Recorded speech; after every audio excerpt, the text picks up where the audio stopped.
Myanmar's economy, once considered the gem of Southeast Asia, is regaining its luster. Cho Zoa, who's been selling jade and other semi-precious stones for 14 years, has seen his profit double in the last 2 years. When the new government took over, it opened up the country and the market. More tourists are coming into Myanmar. Also, an ease in currency restrictions means tourists are able to bring more money and spend more.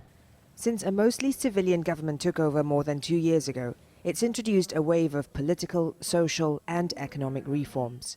Encouraged by the move, Western countries have suspended sanctions. Foreign investment has been pouring in ever since. And even though the World Bank has named Myanmar as one of the worst places in the world to do business, citing among other things a lack of transparency and infrastructure, the country is still seen as one with enormous potential.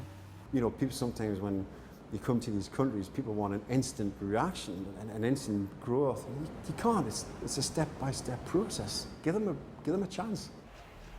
Mindful of the need to keep attracting foreign investment, the government has introduced tax breaks, long land leases, and promised to draft new laws.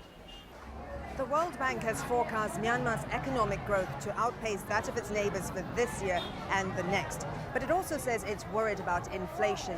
And with the country being one of the poorest in East Asia, the rising cost of living could end up affecting the majority of the population. It's mainly food and accommodation prices that have driven inflation. And an impending increase in electricity prices has people even more worried. Worried enough to stage small protests in Yangon and other cities.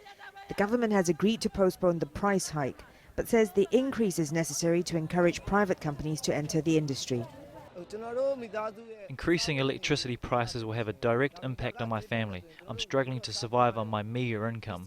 Once the price increases, the prices of other goods will also go up. It's a balancing act the Myanmar government will have to be mindful of. How to keep the economy growing while making sure its poorest citizens are not left behind. Florence Looi, Al Jazeera, Yangon.